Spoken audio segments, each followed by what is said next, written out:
नमस्कार दोस्तों। आज हम सुनेंगे मुंशी प्रेमचंद के द्वारा लिखी कहानी जिसका नाम है जंजाल। चलिए कहानी शुरू करते हैं। दबाने से इच्छाएं समाप्त हो जाती हैं, हमें इसमें संदेह है। संभव है कुछ मामलों में ऐसा होता हो, लेकिन प्रायः सहनशीलता बंद हवा की तरह आंधी की पूर्व पीठिका हुआ करती है। पार्वती को अपने पति के साथ रहते हुए 5 साल से ज़्यादा हो गए थे, लेकिन उसने उनसे कभी कोई फरमाइश नहीं की थी। यदि वो कभी दबी जबान से या परोक्ष रूप से किसी गहने या कपड़े की चर्चा करती तो सुरेंद्र नाथ अत्यंत बेबसी के साथ कहते, मेरी आमदनी और खर्च का हिसाब तुम्हारे हाथ में है। यदि इसमें कोई गुंजाइश दिखाई दे तो जो चाहे चीज़ें बनवा लो। इससे अधिक प्रसन्नता की बात मेरे लिए क्या होगी कि तुम्हें गहनों से सजा देखूं। यह उत्तर सुनकर पार्वती सिर झुका लेती और सोचती कि मैं सारी उम्र यूं ही नंगी बुच्ची बनी बैठी रहूंगी। कभी सोचती कि ये खर्च ना करूं, इस मद में कमी करूं, लेकिन चूल कभी ठीक ना बैठती थी। उसके पास पहले के भी कुछ गहने थे, लेकिन वो उन्हें भी नहीं पहनती थी। त्योहार या उत्सव में वो प्रायः सादी साड़ी पहनकर रह जाती थी। वो अपनी मेहरी और पड़ोसियों को दिखाना चाहती थी कि उसे गहनों की भूख नहीं है, लेकिन इस समय अपने दुर्भाग्य और पति की निर्धनता की घोषणा थी। उसे रह रहकर विचार आता कि मेरे लिए सुरेंद्र जितना कुछ कर सकते हैं उतना नहीं करते। वो मेरी अनापत्ति और सीधेपन का नाजायज फ़ायदा उठाते हैं। निराश होकर वो कभी कभी सुरेंद्र से झगड़ना चाहती, झगड़ती, मुंह फेर कर बात करती, उसे सुना सुना कर अपने भाग्य को कोसती। सुरेंद्र समझ जाते कि इस समय हवा का रुख बदला हुआ है, बचकर निकल जाते। कभी कभी गंगा स्नान या किसी मेले से लौटकर पार्वती पर गहनों का उन्माद सा छा जाता। वो संकल्प करती कि एक बार मन की निकाल ही लूं। जो 200-400 रुपये बचे हुए हैं उनकी कोई चीज़ बनवा लूं, कल की चिंता में कहाँ तक मरूं। लेकिन एक क्षण में उसका ये उन्माद उड़नछू हो जाता। यहाँ तक कि लगातार सहन करने के कारण उसकी सजने के शौक की इच्छाएं मरकर मन के एक कोने में पड़ी रहती थीं। मगर आज 5 साल के बाद ये इच्छा जागृत हुई है। इसमें बेचैनी नहीं है, लेकिन बेचैनी से भी ज़्यादा दुखदाई उदासी है। पार्वती के छोटे भाई की शादी होने वाली है, उसके मायके से बुलावा आया है। इस समारोह में भाग लेना जरूरी है, गहनों का पहनना आवश्यक हो गया। इस अवसर पर सुरेंद्र भी अपनी व्यवस्था का बहाना न कर सके। इस समय यह उपाय भी सफल होता दिखाई नहीं दिया। शाम के समय सुरेंद्र बाहर से लपके हुए आए। उनका चेहरा दमक रहा था। उन्होंने पार्वती के हाथ में एक पोटली रख दी। पार्वती ने खोलकर देखा तो पोटली में एक जड़ाऊ कंगन, एक चंद्रहार और झुमके दिखाई दिए। पार्वती कुछ सहम सी गई। उसे सपने में भी उम्मीद नहीं थी कि सुरेंद्र उसके लिए इतनी बेशकीमती चीज़ें लेकर आएंगे। खुशी के बदले एक व्याकुलता, एक भय का अनुभव हुआ। वो डरते डरते बोली, ये कितने के हैं? सुरेंद्र, पसंद तो है ना? पार्वती, पहले दाम तो बताओ। सुरेंद्र, 400। पार्वती, सच? सुरेंद्र, मेरे पास और रुपये कहाँ थे? पार्वती, उधार तो नहीं लेने पड़े? सुरेंद्र, नहीं, उधार क्या लेना? पार्वती, तब पसंद है। सुरेंद्र ने वास्तविकता छिपानी चाहिए थी, लेकिन अपनी विशाल हृदयता का बखान किए बिना न रह सके। सोचा कि इन्हें क्या पता चलेगा कि इनके लिए इस समय कितने बोझ के नीचे दबा जा रहा हूँ। बोले, सच सच कह दूँ, 1200 लगे। पार्वती ने पति को तिरस्कार की दृष्टि से देखते हुए कहा, तो इतनी चीज़ें लाने की क्या ज़रूरत थी? दानवीर जैसी लापरवाही के साथ सुरेंद्र बोले, एक मुद्दत के बाद जब वो जेवर बनवाने लगा तो कंजूसी करने बैठता। शर्म भी तो कोई चीज़ है। पार्वती ने पति की ओर कृतज्ञता की दृष्टि से देखा। उसमें कुछ प्यार की झलक थी, कुछ शिकायत थी और कुछ गर्व की रोशनी थी। उसने कुछ और अधिक प्रश्न न किए कि कहीं कोई ऐसी बात कानों में न पड़ जाए जिससे इन गहनों को वापस कर देना ही जरूरी हो जाए। जिस व्यक्ति के हलक में प्यास से कांटे पड़े हुए हों, वो ये नहीं पूछता कि बर्तन कैसा है और पानी किसने भरा है। एक हफ्ते तक पार्वती एक दूसरी ही दुनिया में रही। उसके अंदाज में एक शान, बातों में अभिमान और चेहरे से अमीरी झलकती थी। कितने ही ऐसे काम जिन्हें वो पहले निसंकोच कर लिया करती थी, अब उसे दूभर लगने लगे। यहाँ तक कि अपनी नन्ही बच्ची तारा को गोद में लेते हुए भी उसे अपने कपड़े मैले होने की आशंका होने लगती। लेकिन वो स्वयं अपने व्यवहार में आए इस परिवर्तन से अनजान थी। 7वें दिन उसका भाई आया और पार्वती मायके चली। उसने सुरेंद्र से हर तीसरे दिन पत्र भेजने का आश्वासन लिया। उनके सामने खड़ी घंटों रोती रही। ऐसा मालूम होता था कि बिछड़ने के दुख से उसका कलेजा फटा जा रहा है। लेकिन घर से निकलते ही दिखावे की इच्छा उसके मन पर छा गई। वो गाड़ी के एक जनाने डिब्बे में आकर बैठी, जिसमें अधिकांश महिलाएं निम्न वर्ग की थीं। उन्होंने पार्वती को आतंकित दृष्टि से देखा और इधर उधर सिमट गईं। पार्वती खिड़की के सामने जाकर ऐसे बैठी मानो इतनी आवभगत उसका जन्मसिद्ध अधिकार हो। उसे गाड़ी में भले खानदान की केवल एक ही महिला दिखाई दी। उसका चेहरा गंभीर था। वो एक साफ साड़ी पहने हुए थी, पैरों में स्लीपर थे, हाथों में चूड़ियाँ, लेकिन शरीर पर गहने के नाम पर एक तार तक न था। वो निम्न वर्ग की कई महिलाओं के बीच हाथ पांव से कोड़े बैठी थी। मन ही मन पार्वती ने कहा, निसंदेह सुंदर महिला है, लेकिन सम्मान कहाँ? कोई बात भी तो नहीं पूछता। एक कोने में दबी बैठी है। शरीर पर 4 गहने होते तो यही सब ओछी महिलाएं उसका सम्मान करती। नीचे फर्श पर पार्वती के निकट ही एक गरीब महिला बैठी हुई थी। उसकी गोद में एक बच्चा था जो रह रहकर इतने जोर से खांसता और चीख मारता कि पार्वती मन ही मन झुंझलाकर रह जाती। जब उससे रहा न गया तो उसने उस महिला से कहा, तुम दूसरी पट्टी पर जा बैठो, इस लड़के के खांसने से मुझे नींद नहीं आ रही है। गरीब महिला ने पार्वती की ओर आश्चर्य से देखा और धीरे से सरक गई। रात आधी से अधिक बीत गई थी। खिड़कियों से ठंडी हवा आ रही थी। गरीब महिला ने खिड़कियां बंद करनी चाहीं तो पार्वती ने आदेशात्मक स्वर में कहा, नहीं, रहने दो, मुझे गर्मी लग रही है। धीरे धीरे बच्चे की खांसी बढ़ने लगी। कुछ देर तक तो वो चिल्लाता रहा, फिर उसका गला पड़ गया। उसने दूध पीना छोड़ दिया। सामने बैठी सीधी सादी महिला कुछ देर तक तो बच्चे को देखती रही। फिर उसने उस गरीब महिला के पास आकर बच्चे को गोद में ले लिया। बच्चे की हालत खराब थी। सीने पर बलगम जमा हुआ था। लगता था कि निमोनिया की शुरुआत है। उसने फौरन अपना बक्स खोलकर उसमें से एक दवा निकाली और हवा से बचाकर बच्चे के सीने पर हल्के हाथ से मलने लगी। फिर दूसरी शीशी से एक चम्मच दवा निकालकर बच्चे को पिलाई। गाड़ी की सब महिलाएं आकर बच्चे के निकट खड़ी हो गईं। निरंतर 1 घंटा तेल मालिश करने के बाद उस भली महिला ने अपने बक्से से एक फलालैन का टुकड़ा निकालकर बच्चे के सीने पर बांध दिया और बच्चा सो गया। वो रात के 3 बजे तक बच्चे को गोद में लिए 1-1 घंटे पर दवा पिलाती रही। बच्चे ने दूध पीना शुरू किया। उसके गले की घरघराहट रुक गई और वो मौत के फंदे से निकल आया। बच्चे की माँ अपनी उपकारिणी के पांव पर गिर पड़ी और रो रो कर उसे धन्यवाद देने लगी। इलाहाबाद में पार्वती और वो सीधी सादी महिला दोनों उतरी। पार्वती का भाई आकर कुलियों को पकाने लगा। जब कोई कुली न आया तो पार्वती को ही अपने संदूक, बिस्तर आदि उतार उतार कर भाई को देने पड़े। उसकी रेशमी जैकेट चिरक गई। उधर उस गंभीर सीधी सादी महिला ने जैसे ही अपना बिस्तर उठाया तो लपक कर एक महिला ने उसके हाथों से बिस्तर ले लिया। दूसरी ने उसका संदूक उतार लिया। तीसरी ने उसका दवाओं का बक्सा उठाया और कई महिलाएं उसे धर्मशाला तक पहुंचाने आईं। बीमार बच्चे की माँ बार बार उसके आगे हाथ जोड़ती और पैरों पर गिरती। दूसरी महिलाएं भी उससे गले मिलीं। ऐसा लगता था मानो वे अपने किसी आत्मियों से बिछड़ रही हों। लेकिन किसी ने पार्वती की बात भी न पूछी। उसके जाने से सब महिलाओं को सच्ची खुशी हुई, मानो सिर से एक बला ही टल गई हो।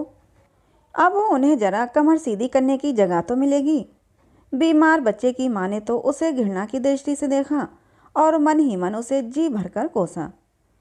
पार्वती ने मन में कहा, इस सीधी सादी औरत ने तो अच्छा ही रंग जमा लिया। सभी महिलाएं अनुचरी बन गईं, मानो कोई मंत्र ही फूंक दिया हो। गंवारों के बीच तो ऐसा हो सकता है परंतु किसी भले घर में इसे कौन घास डालेगा। पार्वती का मायका शहर से सटी एक ऐसी बस्ती में था जिसे ना शहर कह सकते थे ना देहात। वहाँ शहर की तो कोई भी सुविधा न थी, मगर देहात के सभी कष्ट मौजूद थे। न शहर की सड़कें, लालटेनें, नालियाँ थीं, न देहात का विस्तार, हरियाली और हवा। वहाँ का दूध शहर वाले पीते थे, सब्जी शहर वाले खाते थे, लकड़ी शहर वाले जलाते थे। वहाँ के मजदूर काम करने शहर में जाते थे। खाने पीने की चीज़ें वहाँ शहर से आकर ही बिकती थीं। पार्वती के पिता के पास कुछ ज़मीन थी, लेकिन वे मजदूरों की कमी के कारण खेती ना कर सकते थे। उसके दोनों भाई अंग्रेजी पढ़ते और वकालत का सपना देखते थे। भोले भाले से चालाक बनने की धुन सवार थी। बेटी का ठाट बाट देखकर पार्वती की माँ फूली ना समाई। उसकी दुनिया इन्हीं गिने चुने मकानों और उनके निवासियों तक सीमित थी। वहाँ के गहने, कपड़े, शादी ब्याह, झगड़े टंटे उसके अस्तित्व की धुरी थे। वो उनमें ही बसती थी और उन्हीं का सपना देखती थी। मोहल्ले में किसी के घर बच्चा पैदा होना उसके लिए पनामा नहर के उद्घाटन से भी बड़ी घटना थी, और किसी घर में एक नए कंठे का बनना दिल्ली के निर्माण से कहीं अधिक शानदार। पार्वती को देखकर वो बाग बाग हो गई। उसे साथ लेकर पड़ोसियों के घर गई। जो भी उसके कंगन और चंद्रहार को देखना लोटपोट हो जाता। माँ सामने वाले की सामर्थ्य के अनुसार उन गहनों का मूल्य बढ़ाती रहती थी। 2-3 दिन पूरे मोहल्ले में उन गहनों की नुमाइश हुई। पार्वती का सिक्का जम गया। पूरे मोहल्ले में उसका रौब बैठ गया। पार्वती की चाल ढाल से एक शान टपकती थी। वो खाना खाने बैठती तो नाक से कोड़ लेती। घी बेस्वाद है, पानी पीती तो मुंह बनाकर ठंडा नहीं है। माँ सबको सुना सुना कर कहती, भला इनसे पूछो घर का सा सुख यहाँ कहाँ मिलेगा। वहाँ अपने मन का खाती थी, अपने मन का पहनती थी। यहाँ गृहस्थी में से जो मोटा महीन होता है वही सबको मिलता है, मगर बेचारी में जरा भी ऐंठ नहीं है। वही पुराना स्वभाव है, वही अल्हड़पन। पार्वती की बिटिया तारा पूरे मोहल्ले की गुड़िया बनी हुई थी। सभी छोटे बड़े उसे गोद में उठाते और प्यार से चूमते। कोई कहता, बेटी ये हंसली हमको दे दो, तो तारा तोतली जबान में बोलती, हमाली है। कोई पूछता, बेटी ये कड़े किसने बनवाए हैं? तारा कहती, मेले बाबू दी ने। शादी का दिन निकट आ गया। रस्मों रिवाज होने लगे। मोहल्ले की औरतें वन समरकन आने लगीं, लेकिन पार्वती उन सबकी रानी लगती थी। सभी औरतों की दृष्टि उसके कंगन, चंद्रहार और झुमकों पर ही टिकी रहती। सब उससे दबती, उसका लिहाज करती, उसकी हाँ में हाँ मिलाती। पार्वती को ये सम्मान केवल अपने गहनों के बल पर ही मिल रहा था। बारात चलने के दिन न्योते में सुरेंद्र नाथ भी आए। जब वे शाम के समय घर में गए तो मुस्कुराकर पार्वती ने कहा, आज जी चाहता है कि तुम्हारी पान फूल से पूजा करूं। मुस्कुराकर सुरेंद्र ने कहा, बना रही हो? पार्वती, नहीं सच कहती हूँ, इस समय मन यही चाहता है। तुम्हारे इन गहनों ने मेरा बोलबाला कर दिया। सारे मोहल्ले में धाक जम गई। सब के सब पानी भरती हैं। ये ना होते तो झूठे भी कोई बात ना पूछता। अपनी जमा अपने घर में है, लेकिन नेकनामी मुफ्त। ऐसा सौदा और क्या होगा? सुरेंद्र, मैं जानता तो 2-1 चीज़ें और ले लेता। पार्वती, ओहो, तब तो सारे मोहल्ले में मैं ही मैं होती। औरत की इज्जत कपड़े गहने से होती है, नहीं तो अपने माँ बाप भी आंखों से गिरा देते हैं। सुरेंद्र पछताए कि और गहने क्यों ना खरीद लिए। भले ही 200-400 और उधार हो जाते, इसकी लालसा तो मिटती। पार्वती को मायके में रहते हुए 2 महीने हो गए। सुरेंद्र को दफ्तर से छुट्टी न मिली कि आकर ले जाते। शादी का सब काम पूरा हुआ, मेहमान विदा हो गए, सन्नाटा छा गया। धीरे धीरे पड़ोसनों का आना जाना भी बंद हुआ। पार्वती के गहनों के 4 दिन के साम्राज्य का अंत हो गया। वही गहने थे, वही कपड़े, मगर अब उन्हें देखने में क्या आनंद आता। अब पूरे पूरे दिन पार्वती अकेली बैठी रहती। कभी कोई औरत मिलने आ भी जाती तो बस 2-4 बातें करके ही अपनी राह लेती। किसी को भी अपने घर के काम काज से फुर्सत न थी। यह अकेलापन पार्वती को बहुत अखरता। मायके से उसका मन उचाट हो गया। उसे पता चल गया कि नित्य नए गहने बनते रहने से ही उसकी बात बनी रह सकती है। पुराने तमाशे को कोई मुफ्त में भी नहीं देखता। कोड़ में खाज ये हुई कि और भी कई घरों में उसके जैसे गहने बनने लगे। यहाँ तक कि एक मनचले शौकीन बनिए ने, जिसे नमक के काम में बड़ा भारी लाभ हुआ था, कलकत्ते के बने हुए कंगन और हार मंगवाए, जिन्होंने पार्वती का रंग फीका कर दिया। रही सही बात भी जाती रही। रेत की दीवार भरभरा कर ढह गिरी। एक दिन पार्वती अकेली बैठी सुरेंद्र को पत्र लिख रही थी कि अब यहाँ जरा सा भी मन नहीं लगता, 2 दिन की छुट्टी मिले तो मुझे ले जाओ। इतने में उसकी बचपन की सहेली बागेश्वरी उससे मिलने आई। वो पार्वती के साथ खेली हुई थी। उसका ब्याह एक गरीब खानदान में हुआ था, लेकिन उसके पति ने रंगून जाकर खूब पैसा कमाया और 4-5 साल के बाद लौटा तो पत्नी के लिए एक मोतियों का हार लेता आया। बागेश्वरी आज ही मायके आई थी। पार्वती ने उसका मोतियों का हार देखा तो आंखें खुल गईं। 2000 से कम का नहीं होगा। पार्वती ने उसकी प्रशंसा तो की, लेकिन उसका दिल बैठा जाता था, जैसे कोई ईर्ष्यालु कवि अपने नौसिखिए प्रतिद्वंदी की कला की प्रशंसा करने में कंजूसी करे। यह रोग पार्वती की आत्मा में घुन की तरह लग गया। उसने दूसरों के घर आना जाना छोड़ दिया, मन मारे अपने घर में ही बैठी रहती। उसे ऐसा लगता था कि सब औरतें, यहाँ तक कि उसकी माँ भी उसे तिरस्कार की दृष्टि से देख रही है। पहले गहनों की चर्चा में उसे एक विशेष आनंद मिलता था, अब वो भूलकर भी गहनों की चर्चा नहीं करती, मानो अब उसे इस संबंध में मुंह खोलने का भी मन ना हो। आखिर एक दिन उसने अपने सब गहने उतारकर बक्से में रख दिए और ठान लिया कि इन्हें खोलूंगी नहीं। उसे इन गहनों के खरीदने पर पछतावा होने लगा। दिखावे की चाह में जिंदगी के सुख चैन में बेकार खलल पड़ गया। वो बिना गहनों के ही अच्छी थी कि ये मुफ्त की उलझन तो नहीं थी। घर के रुपये गवाकर ये सिरदर्द खरीदना बड़ा महंगा सौदा है। तीज के दिन पार्वती की माँ ने कहा, बेटी, आज मोहल्ले की सब औरतें स्नान करने जा रही हैं, तुम भी चलोगी? पार्वती ने उपेक्षा से कहा, नहीं, मैं नहीं जाऊंगी।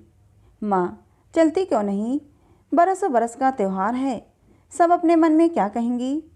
पार्वती, जो चाहें कहें, मैं तो नहीं जाऊंगी।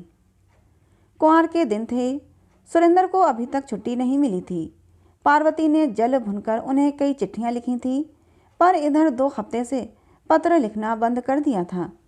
उसे अपनी जिंदगी बोझ लगने लगी थी। मोहल्ले में बुखार और चेचक का प्रकोप था। कोई किसी के घर आता जाता न था। नाश्ते के बदले घरों में काढ़ा पकता।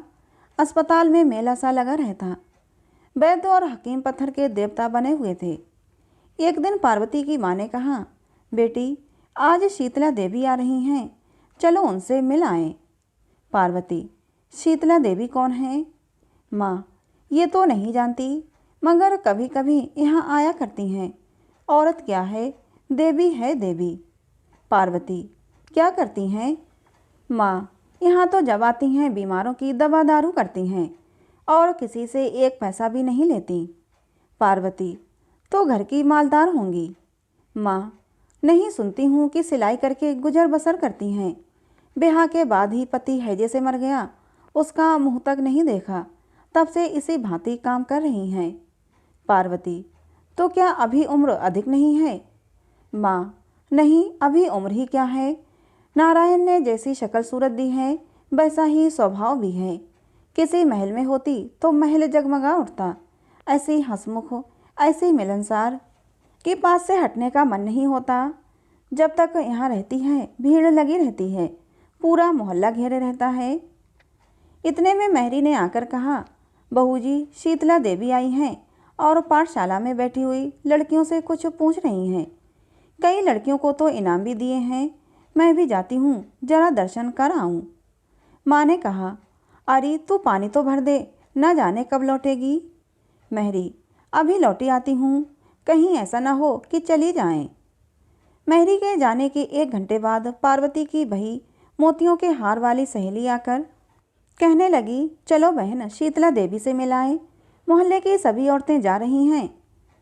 पार्वती को भी उत्कंठा हुई। तारा को एक अच्छी सी फ्रॉक पहना दी, परंतु स्वयं वही सादी सी साड़ी पहने हुए शीतला से मिलने चली, गहने भी नहीं पहने। जब दोनों सहेलियां पाठशाला में पहुंची तो औरतों और बच्चों की भीड़ जमा थी। शीतला देवी जमीन पर बैठी हुई बच्चों को देख रही थीं और बक्स से निकाल निकाल कर दवा देती जाती थीं। मानो पेड़ों की छांव में एक उजला कुंड था, वैसा ही मौन, गंभीर, शांतिमय और सुंदर। शीतला की आंखों से एक चित्राकर्षक पवित्रता झलक रही थी। पार्वती ने उसे पहचान लिया। ये वही सीधी सादी महिला थी जिसे उसने गाड़ी में देखा था। पार्वती ने देखा कि इस औरत के सामने मैं कैसे निकृष्ट हूँ, और कुछ मैं ही नहीं, मोहल्ले की वे सभी औरतें जो गहनों से गोड़नी की भांति सजी हुई हैं, इस औरत के सामने सेवकाओं की भांति खड़ी हैं। यदि ये सभी अपने को सोने से मढ़वा लें तो भी क्या इनका ऐसा सम्मान हो सकता है? इससे बात करके कौन निहाल नहीं हो जाता? और जो बीमार हैं वे तो मानो बिना दाम के ही गुलाम हैं। सचमुच इसी का नाम सम्मान है। ये क्या कि चार औरतें आवें और आंखें मटका मटका कर हमारे गहनों का बखान करने लगें, मानो हमारा शरीर नहीं बल्कि गहनों की नुमाइश का मैदान हो। आज से 1 महीना पहले शायद इस प्रकार के विचार पार्वती के मन में न उभरते, लेकिन आजकल गहनों से उसका मन फिरा हुआ था। सामान्य रूप से दार्शनिक विचारों के मूल में निराशा और उदासी ही होती है। पार्वती चित्र लिख सी खड़ी शीतला देवी का तौर तरीका, बात करने का ढंग और आत्मीयतापूर्ण व्यवहार ध्यान से देखती रही। वो सोचती थी, यह औरत कितनी सुंदर है, लेकिन इसके साथ ही इच्छाओं से कितनी मुक्त। मैं सम्मान की भूखी हूँ, लेकिन मैं जिसे सम्मान समझती थी वो यथार्थ से कितना दूर है। मैं अभी तक छाया के पीछे ही भाग रही थी, आज उसका वास्तविक रूप दिखाई दिया है।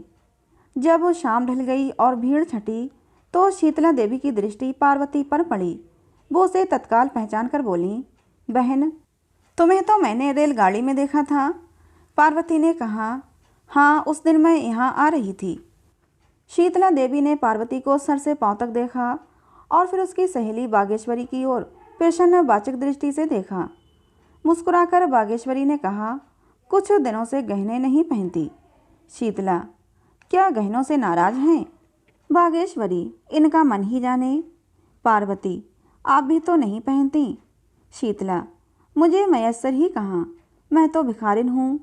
बहनों की सेवा करती हूँ और पुण्य के मार्ग में वे जो कुछ दे देती हैं उसी से अपना पेट पालती हूँ। पार्वती, मुझे भी अपने जैसी भिखारिन बना दीजिए।